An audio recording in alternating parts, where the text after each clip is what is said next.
Good news mga ka-blessings!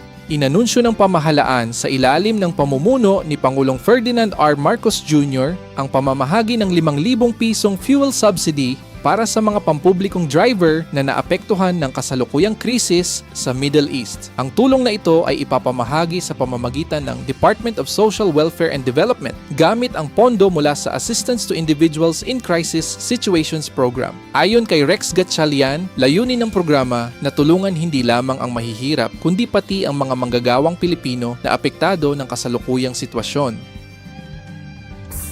Bilang tugon sa utos ni Pangulong Ferdinand R. Marcos Jr. na pagaanin ang pasanin ng mga tsuper at magsasaka, mamimigay ng 5,000 pisong cash assistance ang DSWD sa mga kwalipikadong driver. Ito ang tiniyak kahapon ni Social Welfare and Development Secretary Rex Gatchalian sa isinagawang press briefing sa Malacanang.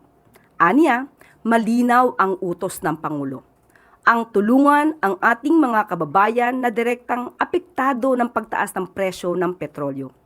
Sa ilalim ng Assistance to Individuals in Crisis Situations o AICS ng DSWD, unang mabibigyan ng cash aid ang mga tricycle driver mula Metro Manila ngayong March 17.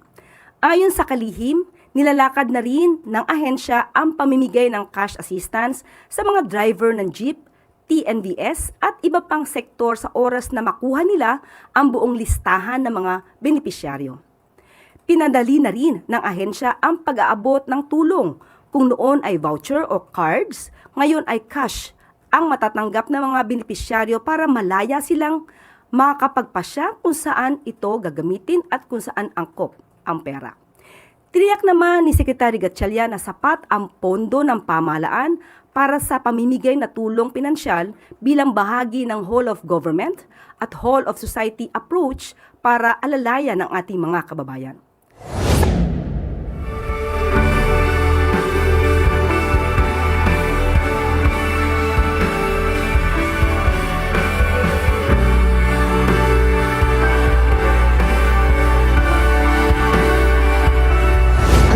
Of Social Welfare may mamahagi po ng 5,000 piso sa ilalim ng Assistance to Individuals in Crisis Situation. Ito po ay financial assistance at ito po ay umpisahan nating ibapamahagi sa mga tricycle drivers dito po sa National Capital Region. Tayo po ay mamamahagi starting Tuesday next week and as early as 6 in the morning ay uumpisahan na po yung distribution nitong tulong pinansyal po na ito. Susunod na rin po na mababahaginan ng tulong ang mga jeepney drivers, gayon din po yung mga PUV drivers, TNVS drivers at iba pong mga public utility vehicle drivers. Again, isinasaayos po natin yung talaan para matukoy po natin yung mga karagdagang beneficiaries po natin. Well, ang mga talaan po ng mga tricycle drivers ay isinumite ng mga local government units sa DSWD.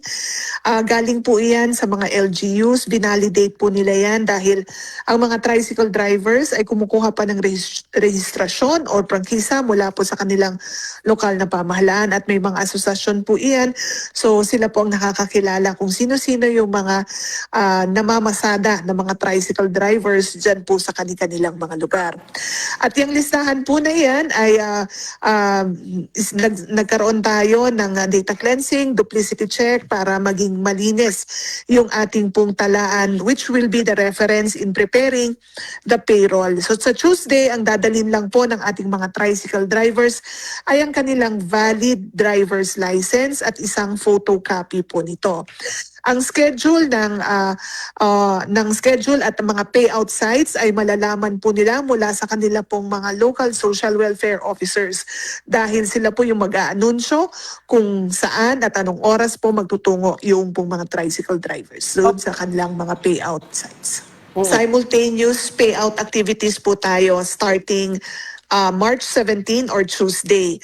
Meron po tayong approximate 139,000 tricycle drivers dito po sa Kamaynilaan at sa pag ating pong pakikipag-koordinasyon with the local social welfare development officers ay may identified na mga councilor districts na kung saan magkakaroon ng mga payout sites po sa mga councilor districts na iyan. And then yung nga pong mga lokal na pamahalaan ang mag-aanunsyo at magpaabiso dun sa kanila pong mga tricycle drivers kung saan po sila magtutungo at kung anong oras. Kasi we've divided yung pong payout activities natin into 2 batches. Merong pong morning at merong pong afternoon payout activities sapagkat ayaw naman po natin na maantala yung pamamasada rin ng ating pong mga tricycle drivers. So, ganun po yung arrangement natin starting March 17. And batay po dun sa ating koordinasyon nga, there are 39 councilor districts dito po sa National Capital Region.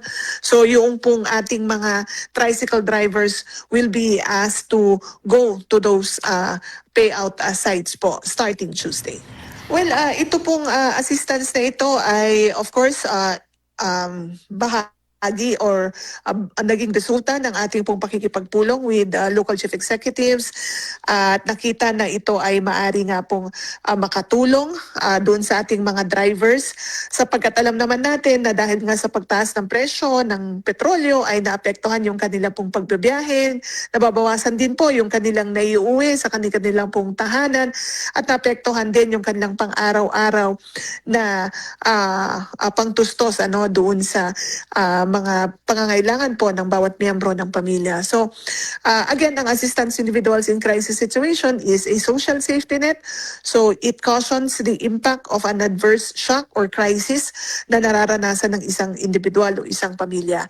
Kaya nakikita natin na malaking tulong ito sa ating pong mga tricycle drivers para po somehow madagdagan rin yung pangtustos nila nga sa kanila pong pang-araw-araw.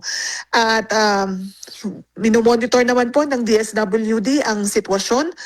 And since we have sufficient funds for the implementation of the AIX program, may option pa rin po tayo na mag-provide ng karagdagang intervention in case lumala o mag-escalate ito pong sitwasyon natin sa kasalukuyan. Kaya nga po ang DSWD ay nakikipag-coordinate na po with the Department of Transportation para matukoy natin kung sino-sino pa yung mga drivers, saan po yung mataas din ang concentration ng halimbawa mga tricycle drivers at gayon din po kung saan-saan din yung mataas ang bilang ng mga drivers ng jeepney, ng taxi para maplano rin po natin yung susunod na hakbang natin para sa pamamahagi ng tulong hindi lang sa tricycle drivers pati din po sa iba nating pang mga drivers nationwide kasi sabi nga po natin inumpisan lang natin dito sa National Capital Region but we're already plotting for the succeeding payout activities in all parts of our country.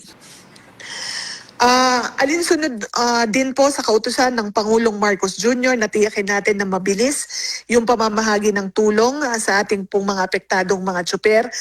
Ang DSWD po ay magsiset up ng help desk. It's a joint help desk with the local government unit, with the TNU para po kapag may mga concerns o may mga discrepancies doon sa pangalan at ng pangalan ng beneficiary natin as reflected in their driver's license and in the payroll, kung magkaroon po ng halimbawa wrong spelling ay agad po natin yan na ma-address. Similarly, other concerns na maaaring ipaabot ng ating pong mga kababayang mga tricycle drivers ay doon din po natin agad na i-resolve because ayaw po natin na pabalik-balik, ayaw po natin na maantala yung pong pamamasada ng ating mga tricycle drivers. And again, ang gusto po natin ay maging maayos, mabilis, maagap yung pamamahagi po ng tulong. So with that, tinitiyak po ng DSWD that we will make sure na magiging maayos itong distribution natin ng tulong pinansyal sa ating pong mga kababayan.